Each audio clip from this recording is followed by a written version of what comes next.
ओम नमो ओंकारेश्वर देवताय नमः. ओम नमः शिवाय. ओम नमः शिवाय. अवधूत चिंतन श्री गुरुदेव दत्त. मंडळी, तुम्ही खूप वेळा पूर्वी ऐकलं असेल, आता काय मला एवढं माहीत नाही, जास्त लोक म्हणतात, पण पूर्वीचे लोक समजा की आपण जर समजा कुठे जेवत असू, घरी जेवत असू आपण, अथवा कुठे बाहेर, आणि एखादी अनोळखी अथवा ओळखीची व्यक्ती जर समोरून चालली, अगर समोर दिसली, तर आपण तिला सहजरित्या आपण म्हणतो की या जेवायला बसा, जेवण करा. हां, भलं आपण मनातून म्हणतो का वरोपचारी म्हणतो, हा विषय इथे नाही, पण आपण सहज म्हणतो का नाही? आता म्हणत नाही जास्त लोक, ती बाजू वेगळी आहे.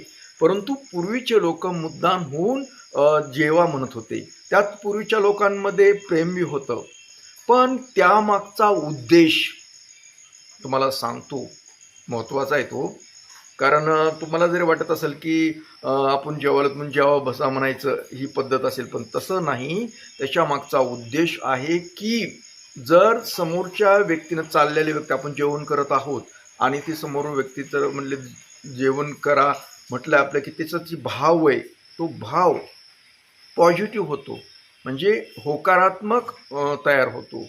आपण जर तसंच जेवण करत बसलो तर त्या व्यक्तीची जी नजर आहे आपल्या अन्नावर, आपल्या ताटावर, जे आपण काही पदार्थ खातो, त्या पदार्थावर नजर गेल्यानंतर आणि ते पदार्थ आपण भक्षण केल्यानंतर आपल्याला त्रास होतो. लक्षात घ्या, त्यामागचा उद्देश आहे तो, की ते भक्षण केल्यानंतर आपण खाल्लं, त्रास होतो. मग त्रास कसा होतो? बऱ्याच जणाला काय होतं, पोट गच्च असल्याने वाटतं. आहे का नाही? कधी तुम्ही जाणवलंय, म्हणजे तुम्ही कधी अनुभव घेतलाय का थोडक्यात, की पोट गच्च वाटतं, करपट ढेकर येतात, असं ढेकर येतात आणि पोट फुगल्यासारखं वाटतंय. आपण ते विनो पितो, अमुक काही खातो, खाता सोडा खातो, पण तरीही ते पोट कधी कधी 10-10 दिवस, 8-8 दिवस ते पोट गच्चच वाटतं. आणि आपल्याला पचन, अगर भूक लागत नाही, पचन व्यवस्थित होत नाही, समजा कदाचित ते अन्न मध्येच साठतं, म्हणजे त्याचं पचन होत नसल्यामुळे आपल्याला खूप काही त्रास होतो. तर आपण ह्याकडे दुर्लक्ष करतो, पण याच्या मागचं खरं कारण काय आहे, की ज्यावेळेस आपण कुठं जेवण करतो आणि जेवण जे करताना एखाद्या व्यक्तीनं जर ते पाहिलं जेवण, आपण जेवतो कसं, तर त्या व्यक्तीची नजर लागते. लक्षात घ्या, हे तुम्हाला खरं वाटतं न वाटतं हा ज्याचा त्याचा प्रश्न असतो, पण नजर लागते म्हणून आपण त्याला जेवा म्हणायचं असतं.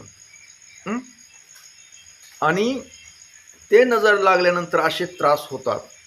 आता अशा त्रासावर आपल्याला डॉक्टरी विलाज अथवा औषध उपचार करून नाही चालत, तर त्याच्यासाठी एक तोडगा केला वाटतो, म्हणजे तोडगा केला जातो. पूर्वी लोक करत होते, आता लोक काही करत नसतील, अगर माहीत बी नाही बऱ्याच जणाला. पण ती एक तोडगा, म्हणजे तुम्ही जर समजा लहानपण तुमचं आठवलं, तर तुमची आई, आजी, कुणीतरी काय करायची, समजा आपण जे काही अन्न खातो ते एखाद्या टोपल्यामध्ये टाकायची, ते खरकट थोडक्यात अन्न, त्यात पाणी टाकलं जायचं आणि एक तांब्यामध्ये एक समजा पेपरचा तुकडा तो काहीतरी जळतं, कोलती, लाकूड, तसं काहीतरी पेटलेलं घ्यायचं. आणि ते आता तर आपल्याला ते लाकडं वगैरे शक्य नाहीत, पण आपण पेपरचा तुकडा घेऊ शकतो, एवढा एवढा फुटभर घ्यायचा, त्याला असं गुंडाळा करायचा आणि ते पेटवायचं आणि त्या तांब्यामध्ये टाकायचं, आणि ते पेटलेलं जे आहे ते आपल्या पोटावरून 3 वेळेस उतरायचं आणि ते तसंच पेटलेलं त्या पाण्यामध्ये पालतं घालायचं, राहू द्यायचं तसंच. मग ती गुडगुडगुड करून ती पूर्ण पाणी वळल्या जातं आणि आपल्याला एक 10 ते 15 मिनिटामध्ये बरं वाटतं. तुम्ही हा प्रयोग करून बघा. जर तुम्हाला अशा प्रकारे करपट ढेकर येत असतील, अथवा तुम्हाला त्रास व्हायला, पोट गच्च असेल, जेवण करावंसं वाटत नाही, पोट मोकळं मोकळं वाटत नाही, त्यावेळेस हा एक तोडगा करायचा. कारण ही नजर म्हणजे उतरण्याचा एक प्रकार आहे. पण आपण ते विसरून चाललो आणि आपण औषध उपचार करतो, पण त्यानं बरं होत नाही लवकर. हे एक सोपा आणि बिनखर्चिक तोडगा आहे.